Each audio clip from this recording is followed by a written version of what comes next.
Hello friends, स्वागत है आप सबका एक बार फिर से हमारे इस YouTube channel Agastya online classes में। आज के इस वीडियो में हम प्रति चक्रवात से संबंधित कुछ महत्वपूर्ण प्रश्नोत्तरों का अध्ययन करेंगे। तो चलिए शुरू करते हैं आज का वीडियो।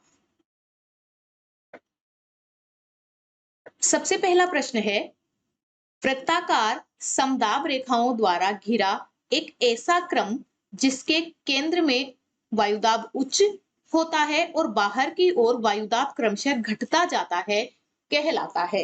देखिए, वृत्ताकार समदाब रेखाओं द्वारा घिरा एक ऐसा क्रम जिसके केंद्र में वायुदाब उच्च होता है और बाहर की ओर वायुदाब क्रमशः घटता जाता है, क्या कहलाता है? तो इसका सही जवाब है प्रति चक्रवात। प्रति चक्रवात में केंद्र में वायुदाब उच्च पाया जाता है, जबकि बाहर की ओर जाने पर वायुदाब क्रमशः घटता जाता है। यानी केंद्र से परिधि की ओर जाने पर वायुदाब कम होता जाता है, जबकि चक्रवात में केंद्र में न्यून वायुदाब पाया जाता है और परिधि की ओर जाने पर वायुदाब उच्च होता जाता है। दूसरा क्वेश्चन है, प्रति चक्रवात में हवाएं चलती हैं। देखिए, हम जानते हैं कि हवाएं उच्च दाब से निम्न दाब की ओर गति करती है। उच्च दाब से निम्न दाब की ओर। तो चूंकि प्रति चक्रवात में केंद्र में वायुदाब उच्च होता है और परिधि की ओर वायुदाब क्रमशः घटता जाता है, इसलिए प्रति चक्रवात में हवाएं केंद्र से परिधि की ओर चलती हैं। प्रति चक्रवात में हवाएं केंद्र से परिधि की ओर चलती हैं। नेक्स्ट क्वेश्चन है, प्रति चक्रवात शब्द का प्रयोग सबसे पहले किसके द्वारा एवं कब किया गया था? यानी सबसे पहले किसने प्रति चक्रवात शब्द का प्रयोग किया था और कब किया था? तो इसका सही जवाब है गाल्टन महोदय ने 1861 में किया था। नेक्स्ट है, उच्च दाब क्रम तथा कटक कहा जाता है। देखिए, उच्च दाब क्रम और कटक किसे कहा जाता है? तो इसका सही जवाब है प्रति चक्रवात को।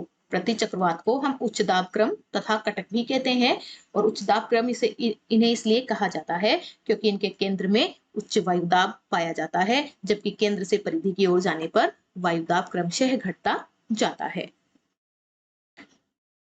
नेक्स्ट है, विश्व के प्रमुख प्रति चक्रवात दोनों गोलार्धों में कितने डिग्री अक्षांशों के आसपास लगभग स्थायी रूप से पाए जाते हैं? प्रश्न है, विश्व के प्रमुख प्रति चक्रवात दोनों गोलार्धों में कितने डिग्री अक्षांशों के आसपास लगभग स्थायी रूप से पाए जाते हैं?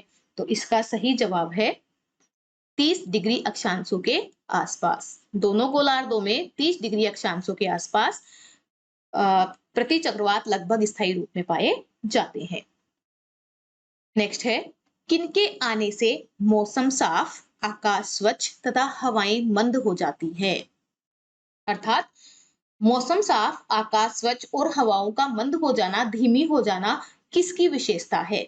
तो इसका सही जवाब है प्रति चक्रवात।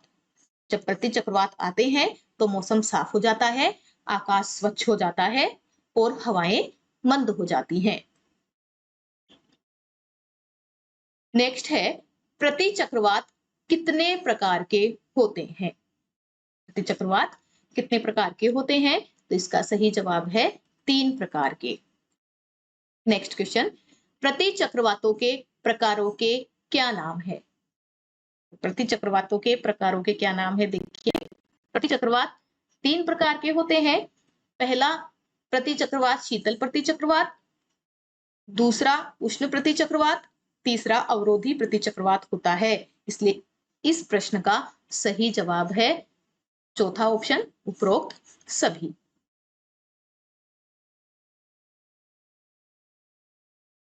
नेक्स्ट है, प्रति चक्रवात जिनकी उत्पत्ति मुख्यतः आर्कटिक क्षेत्रों में होती है, जहां से ये पूर्व तथा दक्षिण पूर्व दिशा में आगे बढ़ते हैं, कहलाते हैं। देखिए, ऐसे प्रति चक्रवात जिनकी उत्पत्ति आर्कटिक क्षेत्रों में होती है और जहां से ये पूर्व तथा दक्षिण पूर्व दिशा में आगे बढ़ते हैं, कौन से प्रति चक्रवात कहलाते हैं? तो इसका सही जवाब है शीतल प्रति चक्रवात। देखिए शीतल प्रति चक्रवात जो होते हैं इनकी उत्पत्ति आर्कटिक क्षेत्रों में होती है और इन प्रति चक्रवातों की उत्पत्ति तापीय होती है। तापीय अर्थात आर्कटिक क्षेत्रों में कम सूर्य ताप मिलने के कारण इन क्षेत्रों में वायुदाब उच्च होता है। तो इन प्रति चक्रवातों की उत्पत्ति तापीय होती है, अतः इन्हें तापीय प्रति चक्रवात भी कहते हैं। शीतल प्रति चक्रवातों को तापीय प्रति चक्रवात भी कहा जाता है।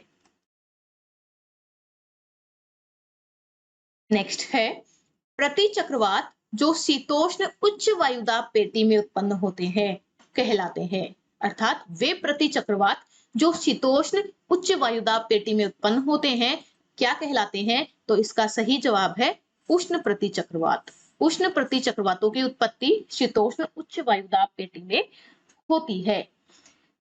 ये आकार में बड़े होते हैं, आकार में बड़े होते हैं लेकिन सक्रिय कम होते हैं। आकार में बड़े किंतु कम सक्रिय होते हैं।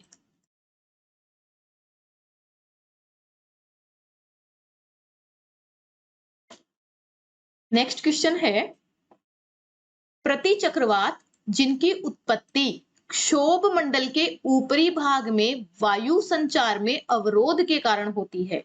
देखिए ऐसे प्रति चक्रवात जिनकी उत्पत्ति क्षोभ मंडल के ऊपरी भाग में वायु संचार में अवरोध के कारण होती है क्या कहलाते हैं? तो इसका सही जवाब है अवरोधी प्रति चक्रवात। जब क्षोभ मंडल के ऊपरी भाग में वायु संचार में अवरोध उत्पन्न होता है उस समय इन प्रति चक्रवातों की उत्पत्ति होती है। तो अवरोध के कारण उत्पन्न होते हैं इसलिए इनका नाम अवरोधी प्रति चक्रवात हो गया है। नेक्स्ट क्वेश्चन है मध्य अक्षांशों में क्षोभ मंडल के ऊपरी संस्तरों में, देखिए मध्य अक्षांशों में क्षोभ मंडल के ऊपरी संस्तरों में क्षोभ सीमा के पास अत्यधिक तीव्र गति से बहने वाली संकरी सर्पीली वायु धाराओं की पट्टियों को क्या कहते हैं? देखिए इनकी विशेषता देखिए कि मध्य अक्षांशों में क्षोभ मंडल के ऊपरी संस्तरों में क्षोभ सीमा के पास अत्यधिक तीव्र गति से बहने वाली संकरी सर्पीली वायु धाराओं की पट्टियां क्या कहलाती है? तो इसका सही जवाब है जेट स्ट्रीम। इनके नाम से ही पता चलता है कि ये बहुत तेज गति से बहती है, इसीलिए इनका नाम जेट स्ट्रीम रखा गया है।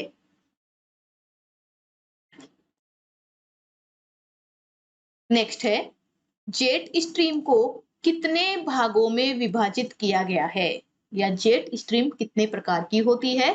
तो इसका सही जवाब है 2 प्रकार की। जेट स्ट्रीम के प्रकारों के नाम क्या है? जेट स्ट्रीम के प्रकारों के नाम बताइए। तो एक तो है उपोष्ण जेट स्ट्रीम और दूसरी है मध्य अक्षांशीय या ध्रुवीय वाताग्री जेट स्ट्रीम। तो इस प्रश्न का सही जवाब है ऑप्शन 3 उपर्युक्त दोनों, उपोष्ण जेट स्ट्रीम और मध्य अक्षांशीय या ध्रुवीय वाताग्री जेट स्ट्रीम। नेक्स्ट क्वेश्चन है वायु धाराएं जो दोनों गोलार्धों में 30 डिग्री से 35 डिग्री अक्षांशों के बीच पाई जाती हैं, वे वायु धाराएं जो दोनों गोलार्धों में 30 डिग्री से 35 डिग्री अक्षांशों के बीच पाई जाती हैं, कौन सी वायु धाराएं हैं? तो इसका सही जवाब है उपोष्ण जेट स्ट्रीम।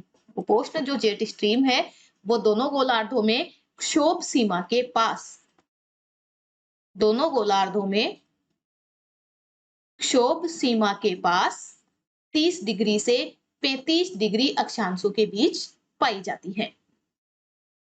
नेक्स्ट है उपोष्ण जेट स्ट्रीम की उत्पत्ति होती है। उपोष्ण जेट स्ट्रीम की उत्पत्ति पृथ्वी के घूर्णन के कारण होती है। तो पृथ्वी के घूर्णन क्रिया के कारण उपोष्ण जेट स्ट्रीम की उत्पत्ति होती है। नेक्स्ट क्वेश्चन है वायु धाराएं जिनकी उत्पत्ति तापांतर के कारण होती है एवं स्थिति 40 डिग्री से 60 डिग्री अक्षांशों के बीच दोनों गोलार्धों में होती है। देखिए वे वायु धाराएं या वो जेट स्ट्रीम जिनकी उत्पत्ति तापांतर के कारण यानी तापमान में अंतर के कारण होती है एवं जिनकी स्थिति 40 डिग्री से 60 डिग्री अक्षांशों के बीच दोनों गोलार्धों में होती है, वो कौन सी वायु धाराएं हैं? तो इसका सही जवाब है मध्य अक्षांशीय या ध्रुवीय वाताग्रीय जेट स्ट्रीम। मध्य अक्षांशीय जेट स्ट्रीम या ध्रुवीय वाताग्रीय जेट स्ट्रीम की उत्पत्ति तापांतर के कारण होती है और इनकी स्थिति दोनों गोलार्धों में 40 डिग्री से 60 डिग्री अक्षांशों के बीच होती है। ये था हमारा आज का वीडियो। अगर आपको हमारा आज का वीडियो पसंद आता है तो आप इसे लाइक एंड शेयर करें और हमारे चैनल को सब्सक्राइब करें। धन्यवाद।